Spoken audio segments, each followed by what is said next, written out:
बच्चों के शासक नहीं, सहायक बने। ऑडियो 7। माता पिता द्वारा नौकर, पड़ोसी, संबंधी, दुकानदार, जनसाधारण से किया जाने वाला व्यवहार बच्चे के कोमल मस्तिष्क पर बहुत बड़ा प्रभाव डालता है। आवश्यकता इस बात की है कि हमें अपने संपूर्ण जीवन क्रम में व्यवहार में पर्याप्त सुधार करना हो। कोई ऐसा दुर्व्यवहार ना बन पड़े जिससे बच्चे पर विपरीत असर पड़े। इसका पूरा ध्यान रखना होगा। यदि हमें अपने बच्चों के चरित्र, स्वभाव व व्यक्तित्व को उत्तम बनाना है तो इसमें कोई संदेह नहीं है कि बच्चे पैदा होने पर माँ बाप के ऊपर एक बहुत बड़ी जिम्मेदारी आ जाती है। वह है बच्चों को उत्कृष्ट व्यक्तित्व प्रदान करना, उनके स्वभाव और चरित्र को उत्तम बनाना, और यह सब घर की पाठशाला में व्यवहारिक शिक्षा से ही संभव है। बहुत से माता पिता अपने बच्चे को किसी बोर्डिंग हाउस या अपने से दूर किसी प्रसिद्ध स्कूल में भेजते हैं, इसीलिए कि बच्चा घर पर भली प्रकार नहीं पढ़ता, समय पर स्कूल नहीं पहुंचता, अपनी पढ़ने की पुस्तकें तथा अन्य वस्तुएं खो देता है, आवारा लड़कों में घूमता है, घर वालों की आज्ञा का पालन नहीं करता। कई लोग तो बच्चे के हित की दृष्टि से नहीं वरन उससे पीछा छुड़ाने, उसकी आदतों से परेशान होकर अपना सिरदर्द दूर करने की दृष्टि से बालक को अन्यत्र भेज देते। कई अभिभावक अपने पास अधिक धन होने के कारण बच्चे को बहुत छोटी उम्र में ही अपने से दूर पढ़ने और योग्य बनाने के लिए भेज देते हैं। कुछ भी कारण हो, लेकिन बच्चों को कच्ची उम्र में जब तक वह समझने बूझने लायक नहीं हो पाते, अपनी छत्रछाया से दूर करना अभिभावक की बड़ी भारी भूल है।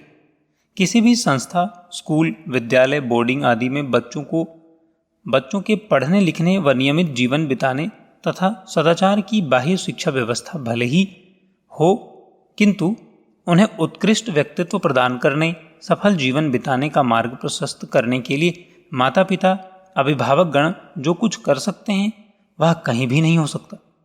सचमुच अपने परिवार के सदस्यों से अधिक बच्चे के भविष्य की चिंता और उस दिशा में आवश्यक प्रयत्न अन्य कोई भी नहीं कर सकता।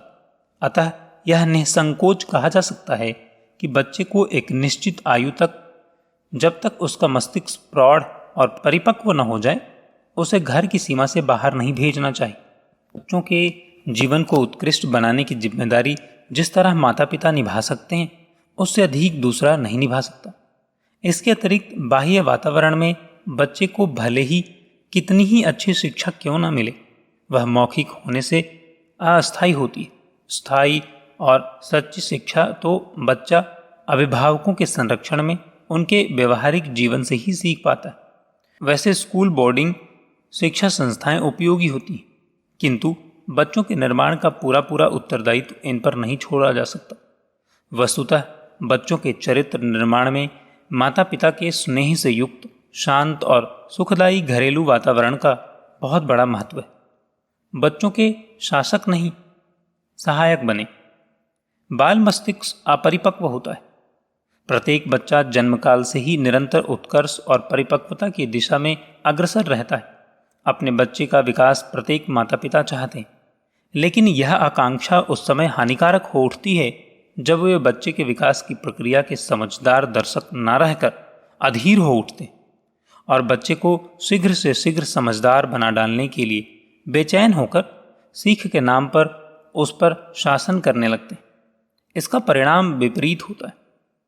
बच्चे का मस्तिष्क माता पिता के निर्देशों का अर्थ नहीं समझ पाता और गलत अर्थ लगा लेता है। इससे शिशु के मानसिक विकास को क्षति पहुंचती।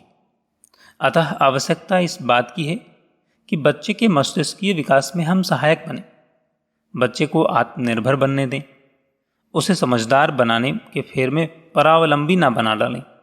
आवश्यकता से अधिक निर्देश देने पर बच्चा सदैव माता पिता की इच्छा ही भांपता और ताकता रहता है, क्योंकि वह समझता है कि प्रशंसा और पुरस्कार प्राप्ति का यही एक मार्ग है। ऐसे में उसकी स्वतंत्र निर्णय शक्ति कुंद होने लगती।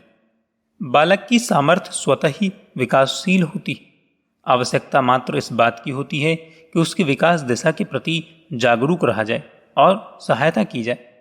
उदाहरण के लिए 1 वर्ष का बच्चा जब खड़े होने का प्रयास करता है तो उसे इतनी बुद्धि नहीं होती कि वह पहले यह अनुमान लगाए कि उसमें खड़े होने की सामर्थ्य आ भी गई है या नहीं। वह तो माता पिता की तरह या बड़े भाई बहनों की तरह स्वयं भी अपने पांवों पर खड़ा होना चाहता है। इसके लिए वह सीधे खड़े होने की कोशिश करता। इस प्रयास में वह बार बार गिरेगा, किंतु यदि माता पिता उसके इस प्रयास को देखकर उसे गिरने ना देने की चिंता से गोदी में उठा लें तो बच्चे के प्रति अन्याय होगा, उसका स्वाभाविक विकास रुक जाएगा। यही बात बच्चों के सीढ़ियों चढ़ने पर लागू होती है। गेंद आदि खेल रहा बच्चा किसी कुएं के बिल्कुल पास न पहुंच जाए या सड़क पर न चला जाए, इतनी भर ही सावधानी पर्याप्त है। उसके दौड़ने गिरने पड़ने से बहुत परेशान होना भी अनावश्यक है। यहाँ दोनों पक्षों का स्मरण आवश्यक है। जहाँ बालक को पग पग पर निर्देश देना हानिकारक है, वहीं उसमें यह बोध भी बने रहने देना जरूरी है कि किसी भी आवश्यक क्षण में उसे माता पिता का सहज सहयोग उपलब्ध होगा। क्योंकि यदि बच्चे के मन में यह आश्वासन न रहे तो उसे एक तरह की अपंगता और हीनता का अनुभव होगा तथा उसके विकास में व्यवधान आएगा। उसे हानिकारक चेष्टाओं से विरत रखने के लिए भी अभिभावक की उपस्थिति एवं सतर्कता आवश्यक है। शिशु के लिए संसार की प्रत्येक वस्तु जिज्ञासा की प्रेरक होती। उसकी जिज्ञासा का समाधान आवश्यक है। झिड़की डांट फटकारों से उसकी जिज्ञासा वृत्ति तो कुंठित होगी ही, वह अर्थ का अनर्थ भी कर बैठेगा। उदाहरण के लिए बच्चा किसी पुस्तक या समाचार पत्र से खेलने को उतारू है तो उसे बताया जाए कि यह पढ़ने की सामग्री, इसे इस तरह हाथों में थामा जाता है। यदि उत्तेजनावश उसे झिड़क दिया गया तो वह यह समझ सकता है कि पुस्तकें आदि छूने की वस्तु नहीं। इससे उसकी उत्सुकता मंद पड़ेगी या फिर आकस्मिक डांट से वह अभिभावक के पास आने में कतराने लग सकता है। एक ओर जहां अकारण झिड़कना अनुचित है, वहीं अनावश्यक सहयोग भी हानिकारक है। पाठशाला जाने वाले बच्चे का गृह कार्य, होमवर्क प्रारंभ में स्वयं ही कर देने वाले माता पिता या भाई बहन बच्चे का अनिष्ट ही करते हैं। यदि शुरुआत ही इस तरह की गई तो बच्चा और बड़ा होने पर भी ऐसे ही अपेक्षा पाले रहेगा और प्रमुखापेक्षी तथा कातर बना रहेगा। दूसरी ओर उसकी कठिनाई को ना समझने पर तथा डांट देने पर बालक के मन में उदासीनता घर कर जाएगी। यदि विद्यालय में सीखी बात ठीक से ना समझ पाने के कारण बच्चा होमवर्क नहीं कर पा रहा तो उसे यह कहकर झिड़क देने पर कि स्कूल में क्या सोते रहते हो, उसके मन में कुंठा उत्पन्न हो जाएगी। वह होमवर्क को बोझ मानने लगेगा, पढ़ाई के प्रति उदासीन होने लगेगा और फिर सचमुच स्कूल में सोने लगेगा। उदासीनता की प्रवृत्ति का विकास बच्चे के व्यक्तित्व को अत्यधिक क्षति पहुंचाता है तथा उसे अधिक आत्म केंद्रित बनाता है। ऐसे ही शिशु आगे चलकर अपराधी या असामाजिक तत्वों के हस्तक बन जाते हैं। अतः बालक को निष्क्रिय एवं आत्म केंद्रित कभी भी नहीं बनने देना चाहिए। उसकी शक्ति सदैव क्रियाशील तथा रचनात्मक बनी रहे, इसका ध्यान रखना आवश्यक होता है। बच्चों को डराना धमकाना तो कभी भी चाहिए ही नहीं। क्यों? इससे उनमें कायरता और हीनता की भावना पनपती। बालक की इच्छा का सदैव सम्मान करना चाहिए। जिस समय उसके मन में क्रीड़ा की लालसा प्रबल है, उस समय अध्ययन के लिए बैठने को विवश करना उस पर अन्याय है। सही विधि यह है कि उसे खेलने की अनुमति दे दी जाए और स्मरण करा दिया जाए कि इसके बाद पढ़ना है। वह सहर्ष इसे स्वीकार कर लेगा। उल्लास बच्चों में भरपूर होता है। उस उल्लास को कभी भी दबाना नहीं चाहिए, उसका सही उपयोग करना चाहिए। इस सब का यह अर्थ कदापि नहीं कि बच्चे को अनुशासन ना सिखाया जाए। यदि बच्चे को खेलने की अनुमति देते समय आपने बाद में पढ़ने को कहा है तो इस बात का ध्यान रखें कि वह खेल के बाद पढ़ने बैठता है या नहीं। यदि वह खेल के दौरान पढ़ाई वाली बातें भूल गया है तो उसे इसका स्मरण दिलाना चाहिए। यदि इस पर भी वह टालमटोल करता है तो अनुशासन की पद्धति निसंकोच अपनानी चाहिए। शिशु के दैहिक विकास की भांति उसका व्यक्तित्व विकास भी अत्यधिक महत्वपूर्ण है। उस छोर समुचित ध्यान देना अति आवश्यक है। बच्चे अतिशय संवेदनशील होते हैं और प्रत्येक घटना का उन पर प्रभाव पड़ता है। अतः उनमें विध्वंसात्मक प्रवृत्तियां विकसित न हों, इसकी चौकसी जरूरी है। ईर्ष्या, द्वेष, तोड़ फोड़ की भावनाएं बचपन में ही जड़ जमा बैठती हैं और बड़े होने पर उनका विकराल रूप सामने आता है। किंतु इन प्रवृत्तियों को भी मात्र दंड द्वारा नहीं सुधारा जा सकता। दमन के स्थान पर मार्गांतरण का सहारा लेना ही लाभकर होता है। बच्चे को रचनात्मक प्रवृत्तियों के विकास का अधिक अवसर देने से उसकी विध्वंसात्मक प्रवृत्तियां परिमार्जित हो जाती हैं। बच्चे सरल निश्चल होते हैं। उनकी एक सामान्य रुचि तो होती है, पर विशेष रुचियां अभ्यास से ही जगती हैं। जिस प्रवृत्ति का अभ्यास उन्हें होता जाता है, उसी ओर रुचि जगती जाती है। इसीलिए बालक के प्रत्येक अभ्यास का और उस अभ्यास के प्रति प्रत्येक प्रतिक्रिया का महत्व है। गलत आदतें डांट फटकार और शासन से नहीं, समझाने बुझाने से छूटती। बच्चे के लिए प्रत्येक बात नई होती, इसीलिए हमारे आदेश उपदेश सुनते ही वह उनका पालन करने लगेगा। ऐसी अपेक्षा कदापि नहीं करनी चाहिए। उस निर्देश के पालन में उसे मानसिक कठिनाई का अनुभव हो सकता है। उस कठिनाई को सुलझाने में सहयोग देना अभिभावक का कर्तव्य है।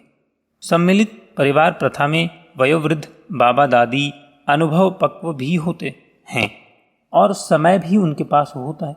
बालक की चेष्टाएं देखना उन्हें समय बिताने का सुंदर उपाय प्रतीत होता है, इसीलिए वे हड़बड़ी में नहीं होते। दुनिया देख चुकने के कारण वे छोटी छोटी बातों में अधीर भी नहीं हो उठते। यदि वे सुसंस्कृत हों तो उनमें अंधा मोह भी नहीं होता। अतः वे बालक को समय भी भरपूर देते हैं, उसे खेल में सीख भी देते रहते हैं तथा शिशु को शासित बनाने की व्यग्रता भी उन्हें नहीं होती। ऐसे में शिशु का अधिक स्वस्थ विकास होता है। बच्चे को जन्म देने से कई गुणी अधिक जिम्मेदारी उसके व्यक्तित्व विकास में सहायक बनने की होती। यहाँ यह भी स्मरणीय है कि बच्चों को देखभाल पालन पोषण में जिस चातुर्य तथा योग्यता की आवश्यकता पड़ती है, वह वयस्क परिपक्व व्यक्ति में ही होती। इसीलिए छोटे बच्चों की देखभाल के लिए अल्प विकसित अपरिपक्व बच्चों की जिम्मेदारी सौंप देना सदैव हानिकारक होता है। बच्चे को प्रारंभ में सहानुभूति समझदारी की जरूरत होती है। कोई अनुभवी व्यक्ति ही ऐसा समझदारी भरा व्यवहार कर सकने में समर्थ होता है। बच्चों की जिज्ञासाएं भी बहुत महत्वपूर्ण होती हैं।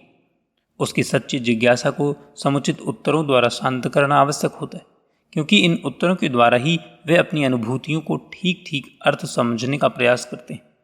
यदि उनकी जिज्ञासा की उपेक्षा हुई तो उनकी कुंठा पनप जाती है, और यदि उत्तर गलत सलत दिए गए तो निर्दोष बच्चे उन्हें ही यथार्थ समझकर भ्रांतियों के शिकार हो जाते। इसीलिए बालक के सही विकास के लिए एक प्रबुद्ध सहयोगी की सतर्क उपस्थिति एवं समीपता सदैव आवश्यक होती। मनोवैज्ञानिक हरलाक का कहना है कि बच्चे का प्रश्नकाल तीसरे वर्ष से 6वें वर्ष तक पूरे जोर पर होता है।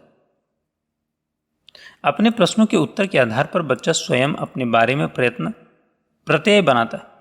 उसी प्रत्यय के अनुसार वह दूसरों को समझने का प्रयास करता है। साथ ही इन्हीं उत्तरों के आधार पर ही बच्चा दृश्यमान वस्तुओं के आकार तथा स्वरूप के संवेदनात्मक बिंब ग्रहण करता है। बच्चों की प्रतिक्रियाएं इन संवेदना बिंबों के आधार पर होती। अतः व्यक्तित्व निर्माण के इस महत्वपूर्ण कालखंड में उसके सहयोगी अभिभावक की भी विशेष भूमिका रहती है। अपरिपक्व मस्तिष्क बच्चे को ऐसा सहयोग देना प्रत्येक अभिभावक का कर्तव्य है। अभिभावकों के लिए कुछ स्वर्णित सूत्र। बचपन की शिक्षा मनुष्य के सारे जीवन की आधारशिला है, जिसका सही संतुलित होना व्यक्ति को महान बना सकता है, तो गलत और असंतुलित ढंग से पथभ्रष्ट करने से लेकर निकम्मा और अकर्मण्य भी बना सकता है। बच्चों का मन अंतःकरण एक कोरे कागज की तरह होता है, जिस पर जो कुछ लिख दिया जाता है वह मिटकर दोबारा कुछ लिखना एकदम नहीं होता, नहीं तो लगभग असंभव अवस्था ही रहता है। लेकिन बहुत कम माता पिता इस तथ्य को समझते और महत्व देते हैं कि बच्चों को सही ढंग से शिक्षित और संस्कारित करना चाहिए।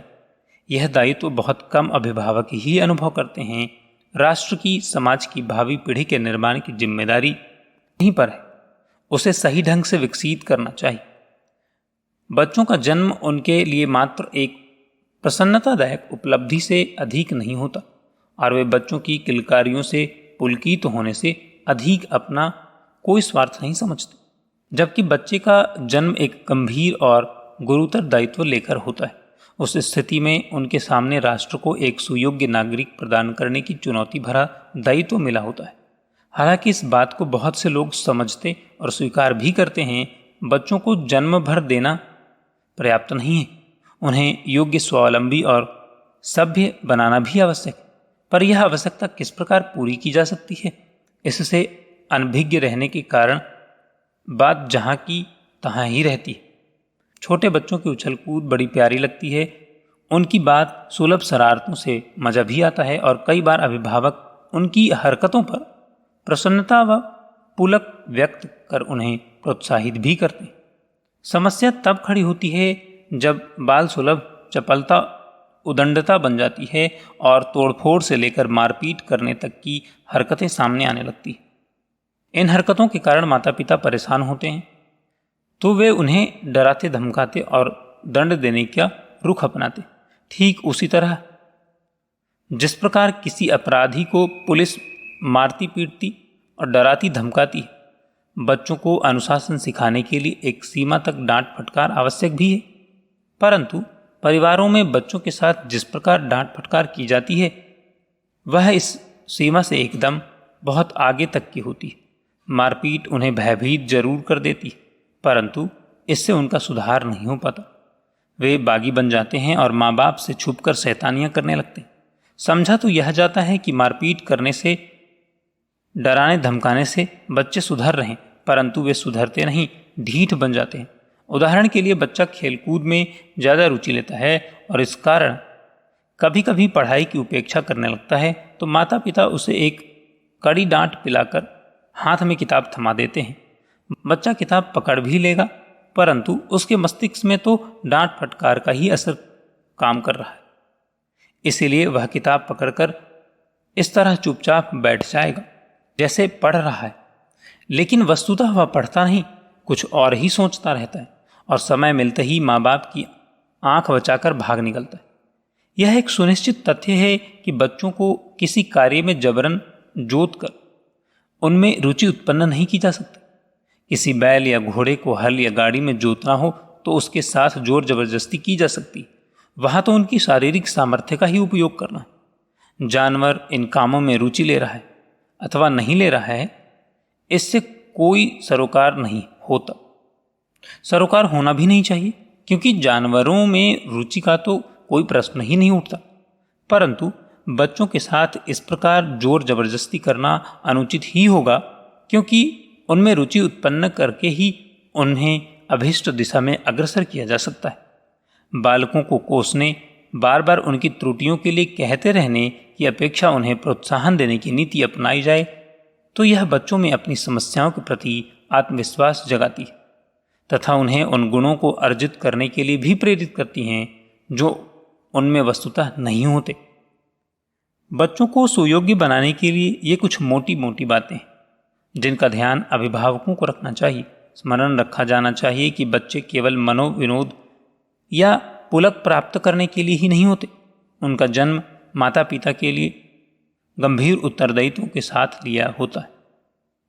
इसके साथ ही बच्चों के लिए धन संपत्ति जमा कर देने और उनके भविष्य के लिए सुरक्षा का आधार बना देने भर से ही अपने कर्तव्य की पूर्ति नहीं हो जाती, बल्कि उन्हें सुयोग्य बनाने के मार्ग पर लाकर आगे बढ़ाने से ही उनके प्रति अपनी जिम्मेदारियों को भली भांति निभाने का संतोष किया जा सकता है। बच्चों के शासक या संरक्षक बनने भर की इच्छा अभिभावकों को नहीं रखनी चाहिए। व्यक्तित्व विकास की इस बुनियादी अवस्था में उन्हें पग पग पर सहायक की भी भूमिका निभानी आवश्यक है। धन्यवाद।